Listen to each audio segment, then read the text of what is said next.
Estudando o Livro dos Médiuns, um estudo sequencial da obra O Livro dos Médiuns de Allan Kardec. Essa é a nossa forma de transmitir esperança, conhecimento e alegria.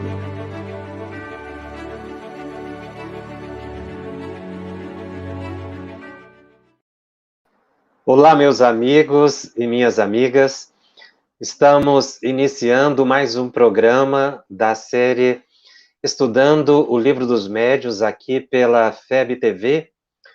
Esse é o programa 12 e nós iniciamos hoje o estudo da segunda parte de O Livro dos Médiuns.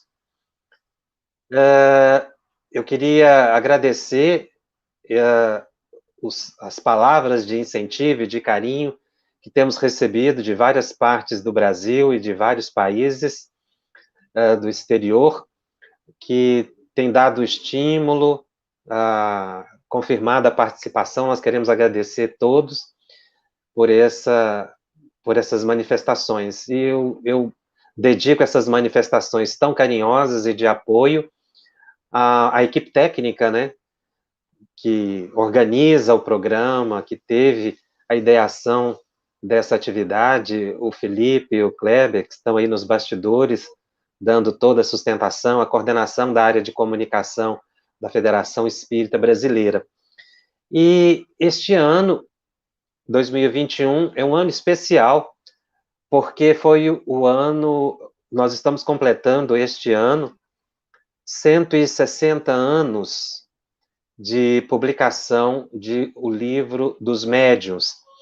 Então, é um ano comemorativo, muito importante, e as redes sociais estão aí cheias de manifestações de apreço a essa obra, e nós gostaríamos de iniciar esse programa também com uma pequena homenagem, dizendo assim: 15 de janeiro de 1861, há 160 anos, levantou-se o véu de Ísis. Kardec abriu a janela para a vida. Consolidara-se a Era do Espírito. O Livro dos Médiuns é o livro da perfeita compreensão da mente, da faculdade multiforme, da sociedade dos espíritos, das relações entre vivos de diferentes estados da matéria. O livro do ser mediúnico e do existir em múltiplas dimensões. O livro da moral mais transcendente. O livro da vida imperecível. O Livro dos Médiuns. E nos cabe estudá-lo e divulgá-lo, para consolidar na Terra essa era antevista por Jesus, a era de transformação do homem. Então vamos dar início ao estudo de hoje. Allan Kardec começa a segunda parte de O Livro dos Médiuns com o seguinte título: Das Manifestações Espíritas. E aí já cabe uma observação, porque, na verdade, as manifestações são mediúnicas. Mas a expressão fenômeno espírita, manifestação espírita, foi utilizada muito à época de Allan Kardec para efeito de identificação da doutrina nova que surgia. Mas, na verdade, Kardec, ao anotar manifestações espíritas, ou todas as vezes que a gente lê em alguma obra clássica, ou mesmo de médiuns, psicografias contemporâneas ou autores contemporâneos, utilizando a expressão manifestações espíritas, nós temos que entender que são as manifestações mediúnicas explicadas pelo Espiritismo, uma vez que o Espiritismo não criou o fenômeno mediúnico, mas é uma doutrina de estudo das manifestações dos espíritos, e esse capítulo trata exatamente do tema. Allan Kardec faz como que, nesse primeiro capítulo, um preâmbulo, não é, do que ele vai desenvolver em toda a segunda parte do livro.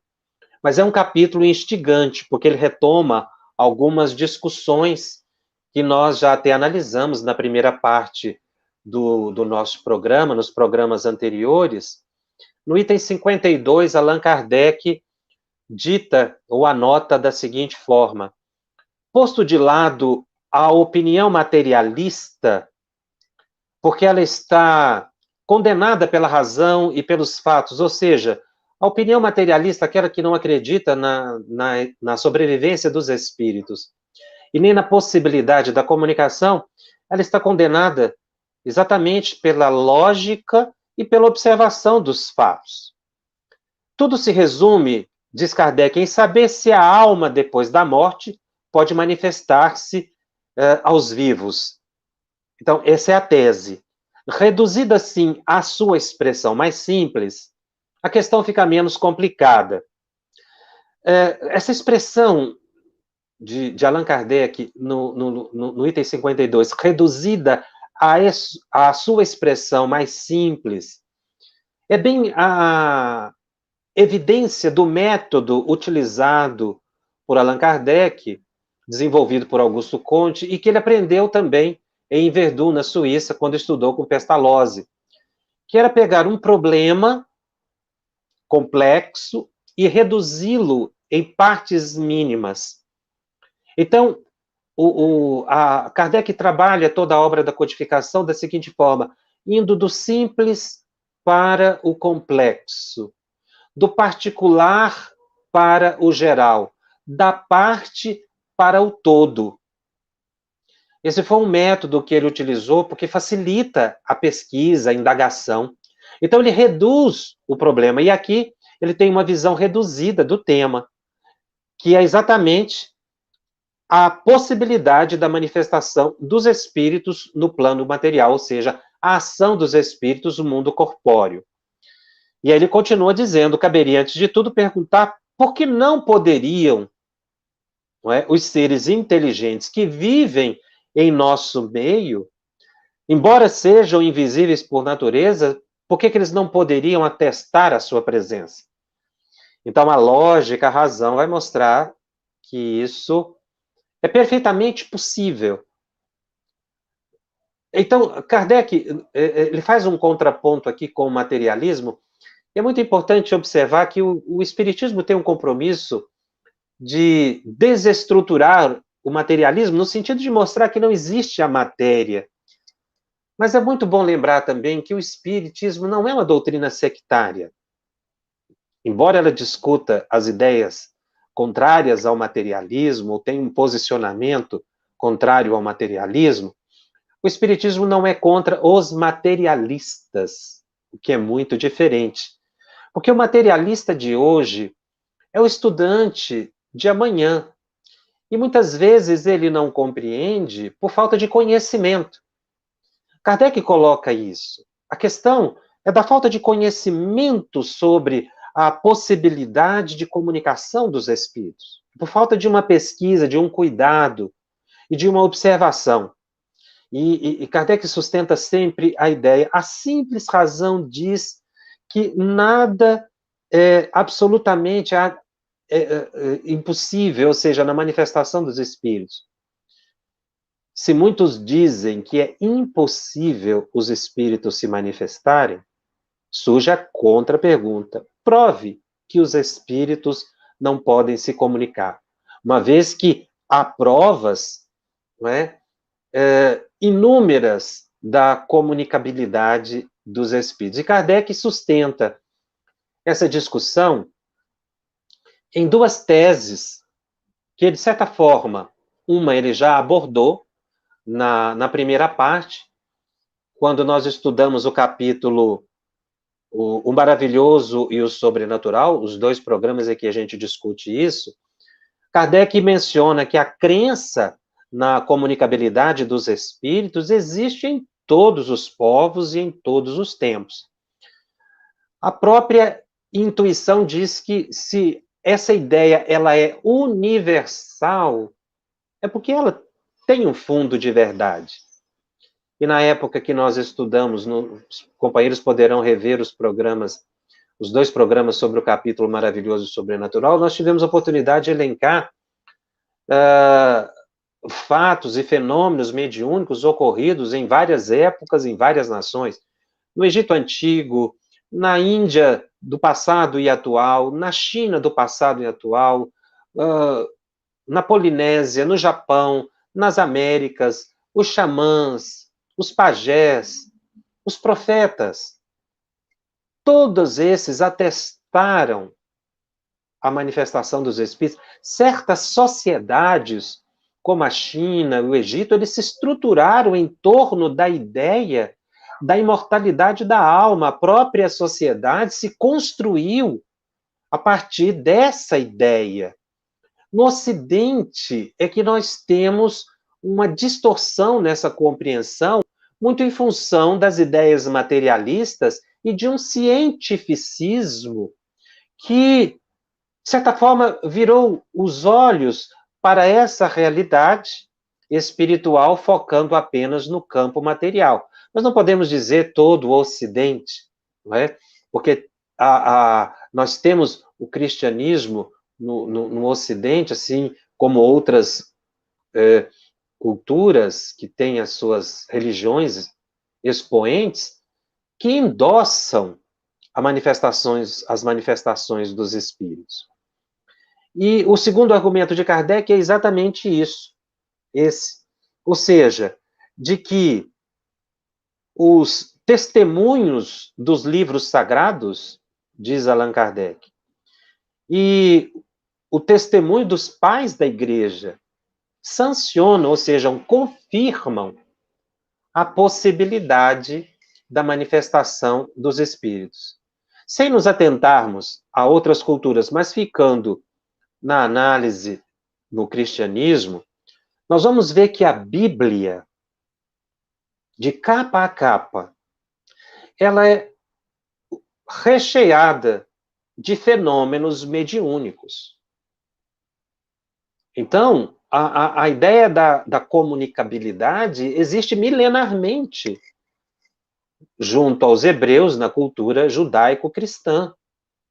Exatamente porque nós vamos encontrar relatos bíblicos que comprovam isso. Mas aí os companheiros, alguns dizem o contrário, mas Jacobson, a Bíblia proíbe o contato com os mortos. Moisés, no Deuteronômio, proíbe a consulta aos espíritos. Como é que a gente pode entender isso, uma vez que a Bíblia, né, de ponta a ponta, nós encontramos fenômenos mediúnicos, tanto no Velho Testamento quanto no Novo Testamento, que é exatamente o argumento de Kardec, não é? Os livros sagrados chancelam a ideia da comunicabilidade. Os pais da igreja cristã sancionam a comunicabilidade dos espíritos. Mas se nós compulsarmos com cuidado o livro Deuteronômio, que foi escrito por Moisés, segundo consta, no capítulo 18 desse livro, do Velho Testamento, ele é intitulado, no capítulo 18, versículo 9, ele é intitulado Os Profetas. Então, a Bíblia de Jerusalém, que é uma das traduções atuais, das que têm sido mais consagradas, ela anota da seguinte forma, ou os tradutores anotam da seguinte forma, essa suposta proibição de Moisés à consulta aos mortos, né, aos desencarnados. Então está anotado assim, lá no versículo 9 de Deuteronômio, capítulo 18.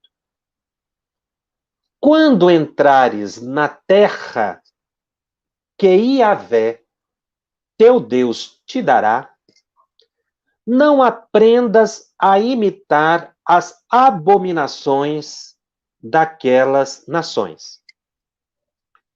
Que em teu meio não se encontre alguém que queime seu filho ou sua filha, nem que faça presságio, oráculo, adivinhação ou magia, ou que pratique encantamentos, que interrogue espíritos ou adivinhos, ou ainda que invoque os mortos.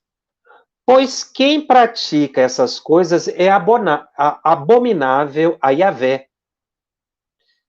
E por causa dessas abominações que Yahvé, teu Deus, as desalojará, e é por causa dessas abominações que Yahvé, teu Deus, as desalojará em teu favor. Veja que a sociedade da época se expandia e conquistava novas terras. O povo hebreu estava atingindo outras culturas. Então Moisés diz algo muito interessante no início desse parágrafo. Ele começa dizendo que quando entrares na terra que Yahvé, teu Deus, te dará, e muitas vezes essas terras outras eram de outros povos, então era através de guerras. O que Moisés estava alertando? Para não imitar, ou seja, absorver a cultura daqueles povos dominados, ou cujas terras, ele coloca que foram dadas por Yahvé. Mas, como eu disse, foram terras conquistadas. E os povos conquistados tinham as suas culturas. E Moisés sabia muito bem, porque ele vinha do Egito, na Mesopotâmia, na região toda, todos os povos comunicavam-se com chamados deuses, e eram muitos deuses. Ele aprendeu isso no Egito. Então, agora, junto ao povo hebreu, ele estava estabelecendo a ideia do Deus único, Yahvé. Então, ele diz para que, ao expandir a nação, que a nação não absorvesse a cultura dos outros povos, porque ela conflitaria com a ideia do Deus único. E aí ele vai dizer exatamente o que existia nas outras culturas que ele estava agora alertando para que não acontecesse. Ou seja, queimar filho e filha, que era uma forma de adoração de alguns povos. E aí ele coloca presságio, oráculo, magia. Ele diz que isso não deveria ser absolvido, essa prática. No entanto, no parágrafo seguinte, lá pelo versículo 13 do capítulo ainda 18 de Deuteronômio, Moisés cria o profetismo. Ou seja, ele substitui os oráculos pelos profetas. Porque os profetas seguiriam as normas ditadas por ele e que o povo deveria seguir. Então, na verdade, ele fez foi uma substituição. Ele deixa isso muito claro. Eis que as nações que vais conquistar ouvem oráculos e adivinhos. Quanto a ti, isso não é permitido por Yahvé, teu Deus. Yahvé, teu Deus, suscitará um profeta, como eu no meio de ti, dentre os teus irmãos, e vós os ouvireis. Então Moisés inicia o profetismo e ele diz, profeta como eu. E aí nós vamos ver na cultura hebraica diversos profetas. Muitos interpretam que esse profeta especificamente referido por Moisés seria Jesus, não é? Que daria realmente um avanço na compreensão religiosa do povo. Mas então, o que Moisés fez foi estabelecer uma disciplina ao povo. Aí já não estaria vulgarizada mais a prática dos oráculos, dos adivinhos. E Moisés chega até o ponto de dizer como esses profetas seriam reconhecidos. Aqui, logo na sequência, nesse mesmo capítulo, ele vai dizer que os profetas seriam reconhecidos se as suas palavras fossem confirmadas e tudo aquilo que eles dissessem acontecesse. Ou seja, se houvesse uma harmonia das profecias com a doutrina mosaica que ele estava instituindo. Então, estudando com cuidado aqui, a gente vai ver que Moisés não estava proibindo a comunicação com os espíritos, porque os profetas se comunicaram com os espíritos. O que ele estava fazendo era disciplinar uma sociedade e dizendo que os povos que estariam, com os quais os hebreus estariam se relacionando, tinham muitos deuses, eram idólatras. E que, obviamente, muitos desses oráculos eram falsos. Havia o charlatanismo, havia a fraude, as pessoas consultavam. Isso ele tinha visto em outras culturas e vivenciado, como eu disse, no Egito. Então, o que se estabeleceu foi uma disciplina, e não uma proibição. Porque senão ele não teria criado o profetismo. Ele diz profetas como eu, porque Moisés foi um excepcional médium. E ele coloca Yahvé como Deus, porque essa é a expressão, né? O Jeová era a expressão que se tinha. Eles não compreendiam a ideia de espíritos, mas se comunicavam com o mundo espiritual. Então Moisés nunca proibiu o contato com o plano espiritual. Porque ele instituiu, como eu disse, uma categoria específica, os profetas. Como em outras culturas, nós temos os xamãs, os pajés, que é similar. Isso porque muitas pessoas utilizam esses argumentos contra o espiritismo. E eu destaquei aqui para nossas reflexões hoje um trecho muito interessante do livro de Daniel, um dos profetas. Lá no capítulo 10, no versículo de 4 a 7, o profeta Daniel vê um espírito. E veja como ele narra essa aparição a ele, mostrando que os profetas se comunicavam com os espíritos. Isso não era proibido. O que era proibido era assimilar a cultura dos outros povos, o modo de fazer o contato com o mundo espiritual. Que ele coloca adivinhos, oráculos, necromantes e coisas assim.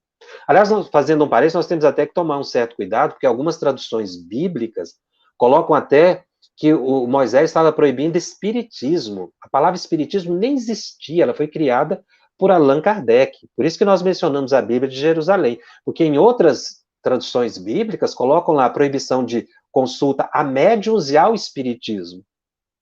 Mas isso é uma deturpação na tradução, porque originalmente essas palavras não existiam à época de Moisés. Então o profeta Daniel, que era um exímio cultor do profetismo, era um profeta, ele narra, no 34º dia do primeiro mês, estando às margens do grande rio, o Tigre, levantei os olhos para observar e vi. E agora ele vai descrever o espírito que ele viu. Um homem vestido de linho, com os rins cingidos de ouro puro. Seu corpo tinha aparência do crisólito e seu rosto aspecto do relâmpago. Seus olhos como lâmpadas de fogo. Seus braços e suas pernas como o fulgor do bronze polido. E o som de suas palavras como o clamor de uma multidão. Então ele viu uma pessoa. Essa expressão simbólica dele foi o que ele encontrou para descrever o fulgor da elevação daquela entidade. Foi um espírito muito elevado, que ele viu e que deu a ele conselhos excepcionais. E ele completa, somente eu, Daniel, vi essa aparição. Os homens que estavam comigo não viram a visão, no entanto, um grande tremor se abateu sobre eles, a ponto de fugirem para se esconder. O próprio Daniel baixa a cabeça e essa entidade toca-lhe e eles conversam, comprovando que realmente o que Kardec disse. Nos livros sagrados existe a comprovação da manifestação dos espíritos. Eu achei tão interessante essa descrição de Daniel, que nós fomos observar no capítulo 3 do livro Obreiros da Vida Eterna, Por incrível que pareça, André Luiz descreve uma entidade semelhante. O que me chamou a atenção foi as vestes de linho e os rins cingidos de ouro puro, ou seja, ele tinha um cinto, não é? Um cinturão de ouro, um cinturão dourado, caracterizando a sua elevação espiritual, porque o ouro sempre foi símbolo de espíritos elevados, de elevação espiritual em várias culturas, não pelo valor pecuniário. Então, André Luiz diz que visitou uma colônia espiritual e haveria a manifestação de um espírito muito elevado ali naquela colônia, o Asclépios. Então, Asclépios era tão elevado que ele precisava de um ambiente próprio para se materializar, ser visto e conversar com as pessoas ali, no mundo espiritual. Então, numa sala, mais ou menos, uma sala pequena de vidro, uma redoma de vidro, o mentor disse a André Luiz que ele e outras pessoas fizessem criações mentais para que dentro daquela redoma de vidro o Asclépios pudesse materializar. André Luiz disse que fez um exercício mental e tentou imaginar o jardim que ele tinha em casa quando encarnado. Fez um esforço, depois de alguns minutos ele viu que ali não tinha aparecido nenhuma graminha, muito pouca coisa. Mas o orientador espiritual insistiu, eles ficaram mais tempo mentalizando para criar um ambiente para que aquela entidade venerável se manifestasse. E André Luiz descreveu assim: nesse instante, sob nossos olhos atônitos, alguém apareceu no gabinete, entre a vegetação e o céu. Eles criaram um ambiente da natureza ali.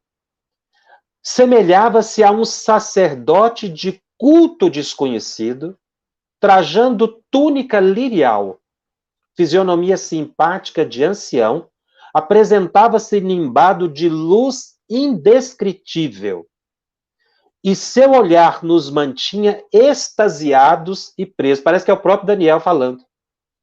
Num misto de veneração e encantamento, sem que nos fosse possível qualquer fuga mental de sua presença sobre eles. Ficaram magnetizados, como Daniel ficou magnetizado. Via-se-lhe apenas o busto cheio. Eles não viram o corpo inteiro dele. Parecendo-me que seus membros inferiores se ocultavam naturalmente na folhagem abundante. Seus braços e mãos, todavia, revelavam-se com todas as minudências anatômicas. Porque com a destra, a mão direita nos abençoava num gesto amplo, e mantendo na outra mão um pequeno rolo de pergaminhos brilhantes, deixando-nos perceber, aí que me chamou a atenção, dourado cordão atado à cinta.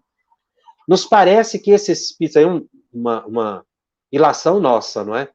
Particular, nos parece que esse espírito, Asclepio, é da mesma elevação hierárquica do espírito visto por Daniel lá há milênios atrás.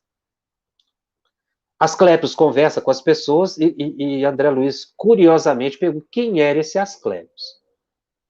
E o mentor vai explicar que Asclépios pertence às comunidades redimidas dos planos imortais, nas regiões mais elevadas da zona espiritual da Terra.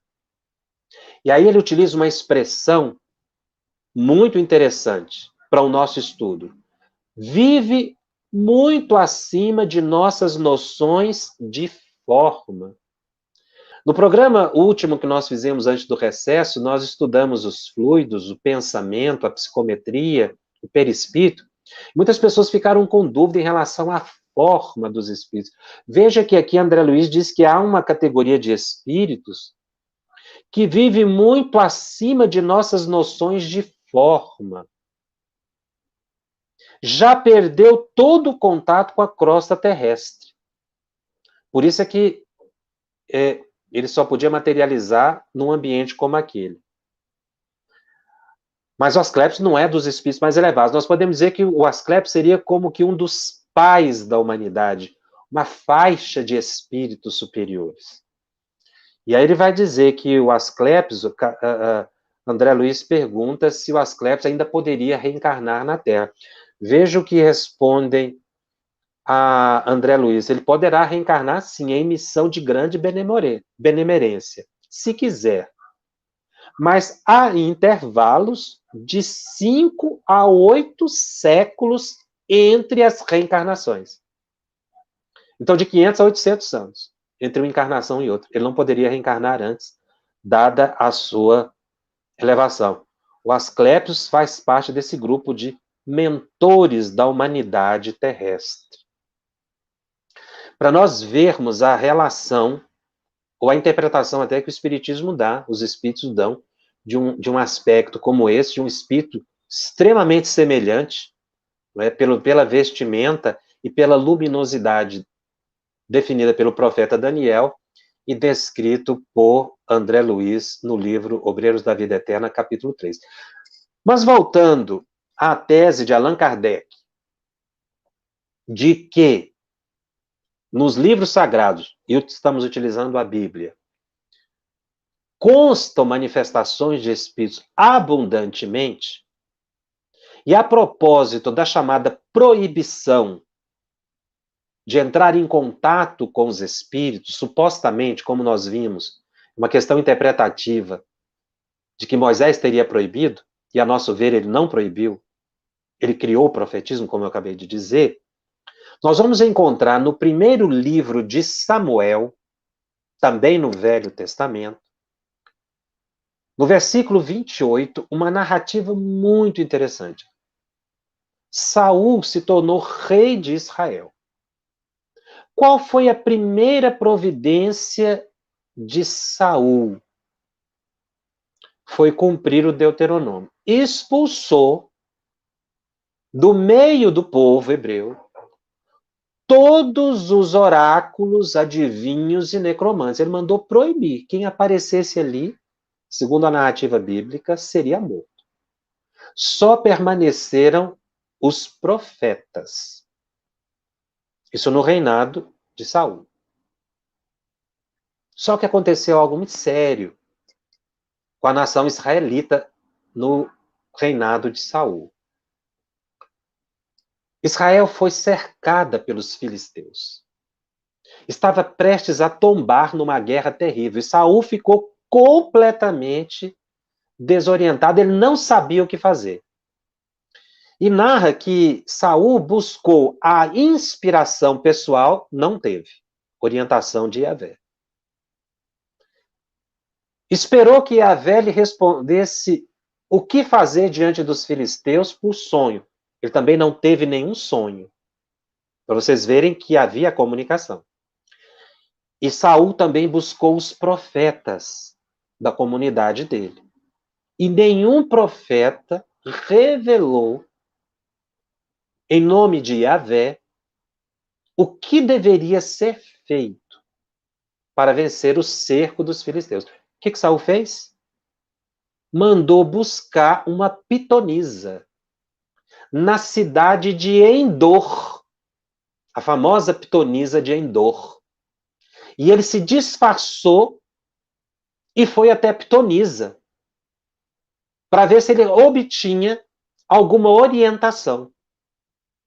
E ele virou para a pitonisa, sem que ela soubesse, e pediu para que ela evocasse um dos mortos que ele diria. Ela falou, eu não posso fazer isso, porque há proibição. Eu corro risco de vida, em outras palavras. Ele falou, não, mas não vai te acontecer nada. Ela não sabia que era Saul, o rei, que estava ali, o próprio que havia expulsado todos os demais médios, né, digamos assim, da sua região. E aí veja o que aconteceu. Ele disse que não aconteceria nada com ela, que ela estaria protegida, e ela se concentra. E ela perguntou, quem é que você quer que evoque? E ele disse, Samuel, que já havia morrido há tempos atrás. Quando ela concentrou, ela viu Samuel e levou um susto. Aí Samuel mostrou para ela que ali estava diante de Saul. Foi aí que ela teve mais medo ainda, né? Aí Saul se revela, acalma ela, fala, não. O que é que Samuel está dizendo? Então, ali, naquele instante, a pitonisa observa um fenômeno. Ela viu Samuel se levantar da terra. Achei interessante porque Samuel não desce do céu. Ele se levanta da terra segundo a descrição bíblica. E aí Samuel, através da pitonisa, que a pitonisa que interpretava, vira para Saul e pergunta: por que perturbas meu descanso evocando-me? Então já havia evocação de espíritos naquela época. E aí Saul vai dizer que não tinha tido nenhuma orientação do que fazer contra o cerco dos filisteus. E Samuel não alivia a situação de Saul, falou: olha, você desobedeceu Yahvé. Você rompeu com ele pelo seu comportamento. E vou te dizer mais: amanhã você e os teus filhos e seus exércitos estarão comigo. Aí que Saul ficou mais desesperado ainda, realmente. Logo depois, os filhos foram mortos e Saul acabou suicidando e perderam a guerra para os filisteus. É disso que Kardec está falando nesse capítulo.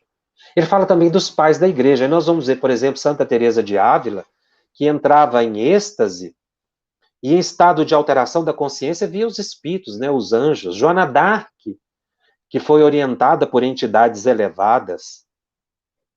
Fabiano de Cristo, que teria dialogado com o próprio Cristo, com Jesus, na forma de um necessitado, e depois teria tido orientações de Francisco de Assis.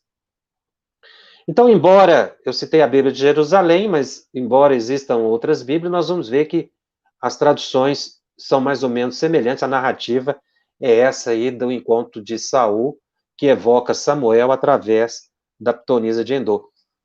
E muitos dizem que nós, no Espiritismo, evocamos os espíritos, mas muito pelo contrário. Kardec nos orienta que nós não devemos evocar espíritos. Como é que Kardec chegou a essa conclusão? Evocando os espíritos. Ele viu que seria um risco muito grande, porque nem sempre o espírito evocado é aquele que se manifesta, porque existem as fraudes. Kardec descobriu logo isso. Por isso que no Livro dos Médiuns ele orienta que nas reuniões mediúnicas não se faça evocação de um espírito determinado. Por isso as manifestações do espiritismo não são evocações, são manifestações espontâneas. Não é? Quando a gente tem através do transe mediúnico. E nós não poderíamos deixar de citar, já que estamos falando de fenômeno mediúnico, o fenômeno Chico Xavier, que aos 21 anos de idade publica um livro excepcional, Parnaso de Além-Túmulo, comprovando o estilo de poetas das mais diversas escolas literárias. 56 poetas se manifestam através daquele menino, que publicou com 21 anos, mas ele começou um pouco antes a psicografar. Dentre os poetas que comprovam efetivamente, todos ali comprovam a sua originalidade, a sua personalidade, né, que é o que Kardec diz, a gente conhece o espírito não é pela assinatura, é pelo conteúdo das suas palavras. Eu destaquei apenas um pequeno trecho de Augusto dos Anjos, o poema Vozes de uma Sombra, de 20 estrofes, num total de 120 versos. É belíssimo esse poema e deve ser estudado. E Augusto dos Anjos, no seu estilo mais castiço, começa dizendo assim: de onde venho? Das eras remotíssimas, das substâncias elementaríssimas, emergindo das cósmicas matérias, venho dos invisíveis protozoários, da confusão dos seres embrionários, das células primevas, das bactérias, e faz toda uma análise evolutiva da humanidade. E poderíamos citar também aqui, mencionando Chico Xavier, os romances de Emmanuel, que são excepcionais. Chico descreve localidades e hábitos de um povo que ele desconhecia ali na pequena Pedro Leopoldo. Pompeia, Corinto, Éfeso, Roma. Hoje, as escavações em Pompeia e Corinto confirmam as descrições de Emmanuel através de Chico Xavier.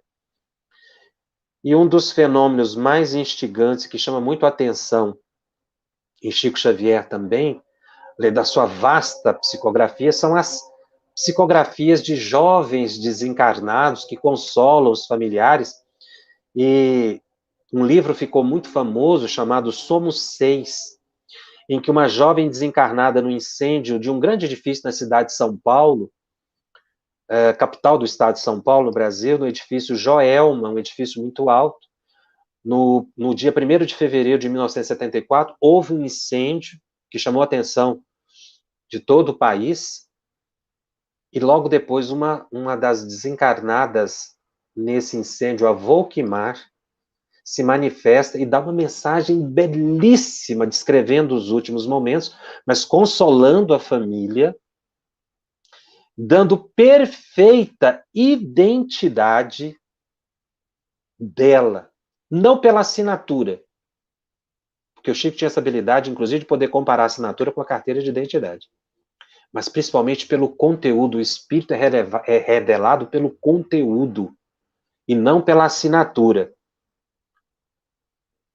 Mas eu gostaria de tratar de um tema aqui pouco ventilado quando se fala de Chico Xavier, que foram as psicografias de espíritos que inocentaram réus em processos cujos réus foram incriminados, não é? Acusados de crimes, de homicídio, e que Chico recebeu algumas psicografias. Na verdade, pela pesquisa que foi feita, Chico Xavier recebeu 6 psicografias de 6 espíritos que foram juntados em processos judiciais.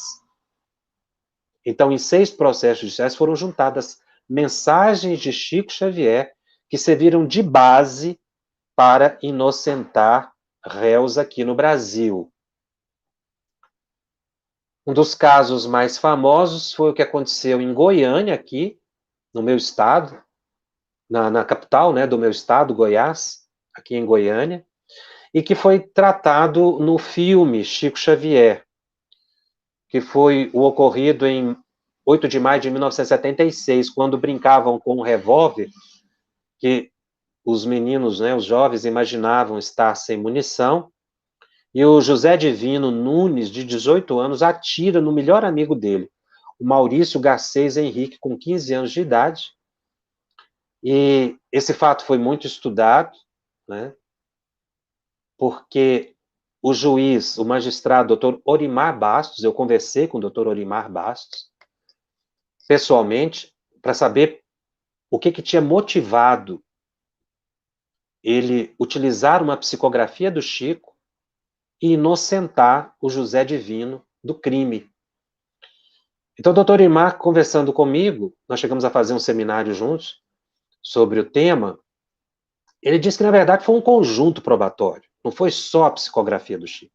Chamou atenção porque quem juntou a psicografia nos autos do processo foi a mãe do menino que faleceu, do Maurício. Ela que foi a Uberaba, que era muito amiga de Chico, e que recebeu uma carta do Maurício. Quando o doutor Orimar lavra a sentença e menciona a psicografia do Chico, isso foi notícia no Brasil inteiro e no exterior. Jornais londrinos de vários países da Europa mencionaram o fato. Uma mensagem psicografada serviu para inocentar um réu. Então, o doutor Orimar disse que, na verdade, não foi só a psicografia do Chico, mas foi o conjunto. Mas ele considerou a psicografia pela autenticidade dos detalhes que se confirmavam com o depoimento das testemunhas e que Chico Xavier não conhecia. Esse caso pode ser visto no filme e estudado num livro chamado Lealdade, que tem todas as mensagens. É um fenômeno comum. Mas há um outro, um outro ocorrido, um outro crime, que gerou um processo criminal, que me chama muito a atenção pela riqueza de detalhes e que é muito pouco conhecido. Foi o caso que aconteceu com uma jovem, Gleide Maria Dutra Marcondes de Deus, de 24 anos. Ela foi Miss Campo Grande, capital do estado Mato Grosso do Sul. Ela foi morta na madrugada de 1º de março de 1980 pelo marido João Francisco Marcondes de Deus, então com 26 anos de idade. Isso está tratado num livro chamado Psicografia como Prova Jurídica, de um professor, pesquisador, Dr. Ismar Stulano Garcia, inclusive meu amigo particular. Ele publicou esse livro, ele fez uma pesquisa de todas as mensagens que foram utilizadas no Brasil para inocentar réus. Ele concluiu que foram 10 e 6 de Chico Xavier. No primeiro julgamento, o acusado, João Francisco, foi inocentado, ele foi a júri popular e foi inocentado. Isso me chamou muito a atenção, porque quando se descreve o fato, eu cheguei a ler os autos do processo, e há uma situação muito inusitada, porque consta dos autos que o casal brigou numa festa, e o João Francisco era muito conhecido na cidade, ela também, porque foi Miss, muito bonita, ele tinha muito ciúme dela, segundo consta. Eles brigaram na festa, discutiram, foram para casa, os dois, mais cedo, saíram da festa, fecharam a porta, daí a pouco houve-se o tiro e pegou na garganta dela, ela ficou internada 7 dias e faleceu. Então, isso me chamou a atenção, que tudo indicava que ele realmente havia cometido um crime. Ele era uma pessoa que andava armado, segundo consta, tinha características de uma pessoa um pouco mais agitada, talvez até um pouco violenta, mas ele dizia que era inocente. E algumas pessoas que visitaram a Gleide Maria no hospital disseram que ela tentava dizer que ele era inocente. E aí veio a psicografia. Uma amiga foi até Uberaba e o Chico psicografou sem conhecer o fato. E as mensagens, foram 4 mensagens que Gleide Maria enviou através de Chico, com mais de 100 páginas, chegou a formar autos paralelos. Eu vou ler 2 pequenos trechos para vocês observarem o detalhamento, as características dela. Veja o que ela diz: ignore se minhas pobres palavras conseguirão alcançar a mãezinha Ambrosina. Entretanto, com respeito e amor, permito-me complementar as declarações do querido esposo, esclarecendo que na véspera de 1º de março, fomos convidados para uma visita festiva à família, à residência de nosso amigo José Osni, com um apelo, ao mesmo tempo, da irmã Rita, para que lhe compartilhasse da despedida de Campo Grande. Já que seguiria em direção a Campinas, São Paulo. Preferimos seguir com a mamãe Ambrosina e Serginho, acompanhados amigos, ainda pelo nosso amigo Almir e pelo cunhado Romualdo. Veja a quantidade de pessoas que ela cita através da psicografia excepcional de Chico Xavier. Mas ela vai a mais detalhes.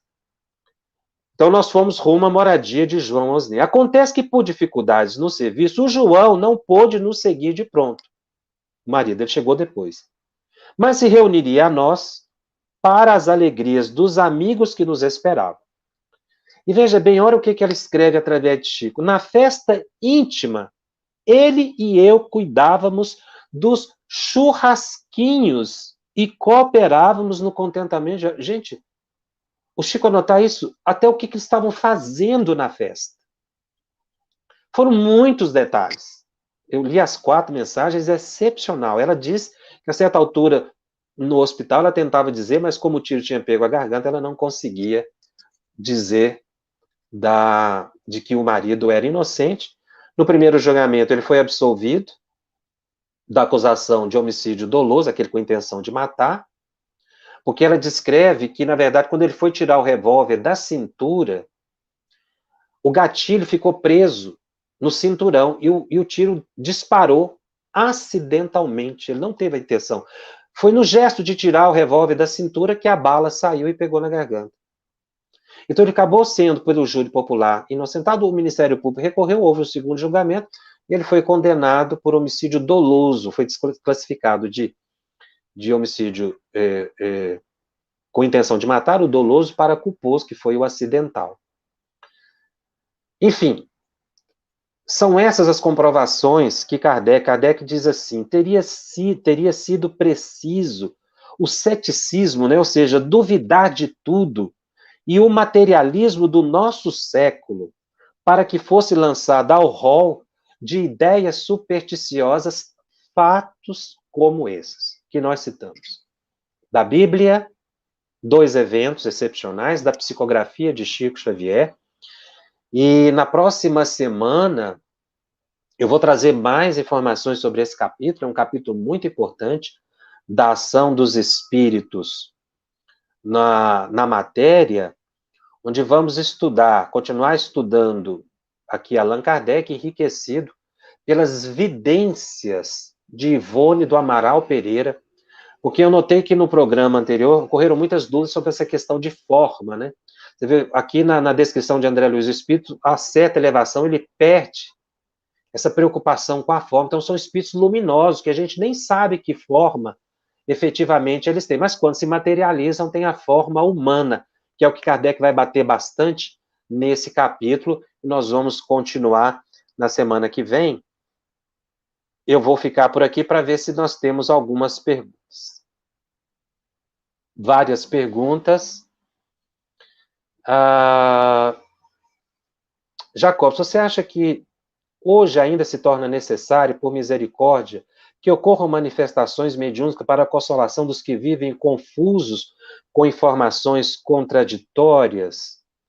É óbvio, nós estamos entrando na era do espírito, nós vamos nos aproximar cada vez mais dos fenômenos mediúnicos.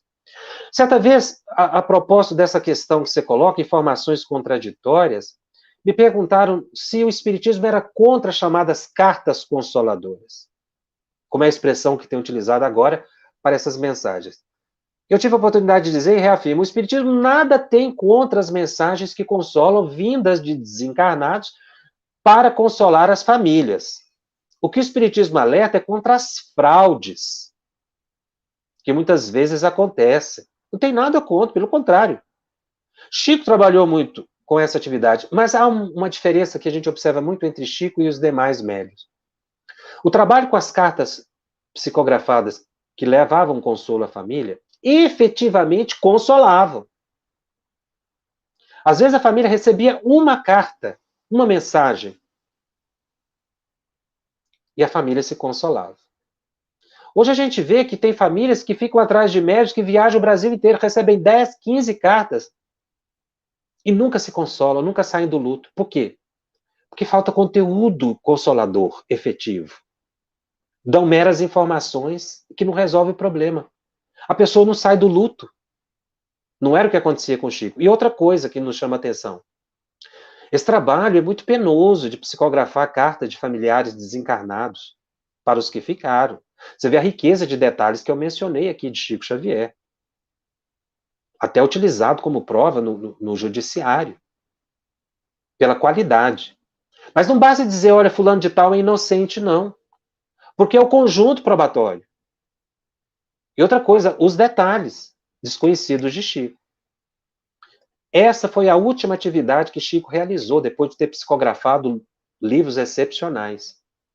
Muitos médios começam com essa atividade. Já que essa atividade de psicografar mensagens de desencarnados para os familiares que ficaram é uma atividade muito delicada, que requer uma renúncia muito grande do médium. Então, é uma atividade que Chico terminou com ela, não foi que começou. Embora durante a vida dele, todo ele recebia esparsamente, mas a atividade que ele se dedicou, se concentrou no final, até desencarnar, foi essa. Esse é um alerta para os médios. E nos chama a atenção o fato, que eu até já mencionei, de pessoas que acreditam que precisam dar inúmeras informações e dão identidade, CPF, endereço, nome de tio, nome de padrinho, apelido, porque se não oferecer isso para o médium, a mensagem não vem. Isso é uma ilusão. É aí que começa a fraude. Por quê? Porque Chico não precisava nada disso, os espíritos não precisam disso. Se a mensagem for autêntica, você vai... Às vezes, eu já vi casos de familiar reconhecer o desencarnado não pela assinatura, que às vezes nem vê a assinatura, pelo conteúdo, pelo jeito de falar. A pessoa reconhecendo, esse é fulano de tal.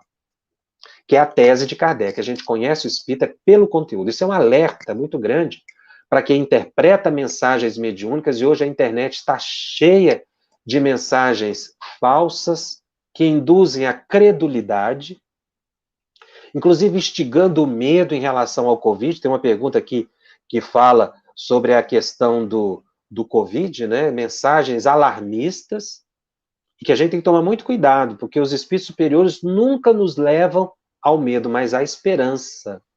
Nós temos que estar muito alertas em relação a mensagens que são mediúnicas, podem até ser, mas não são espíritas.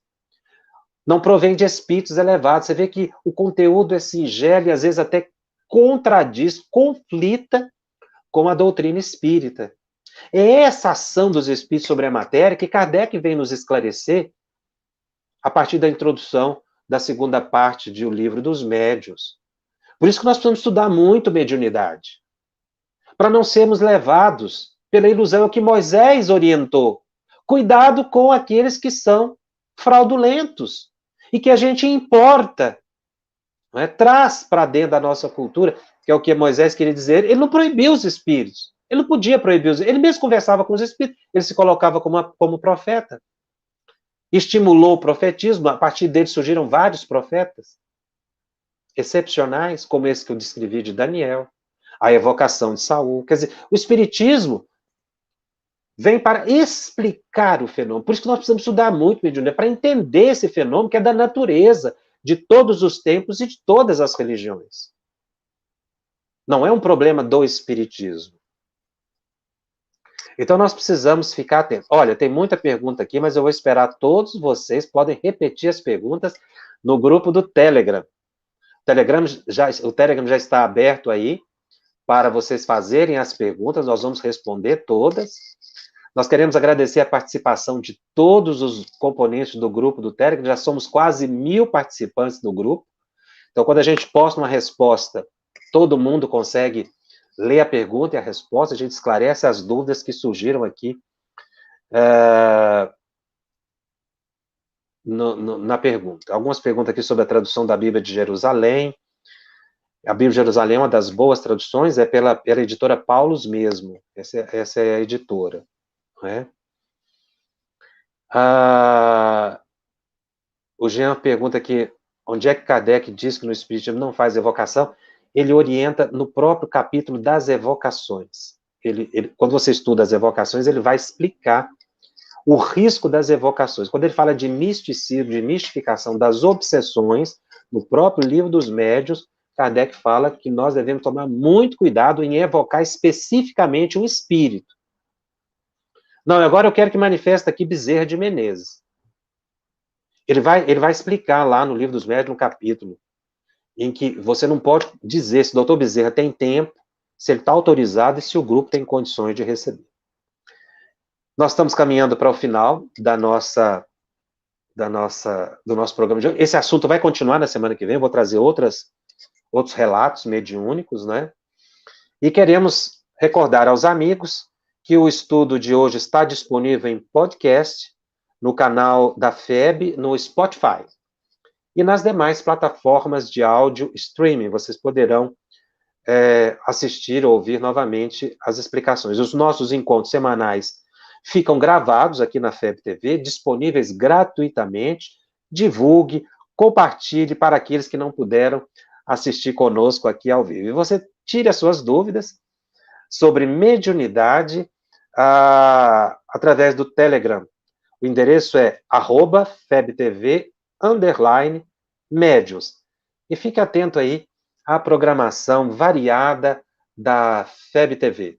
Estamos muito felizes de estarmos com você estudando o Livro dos Médiuns e eu te aguardo na semana que vem. Até lá. Estudando o Livro dos Médiuns. Um estudo sequencial da obra O Livro dos Médiuns de Allan Kardec. Essa é a nossa forma de transmitir esperança, conhecimento e alegria.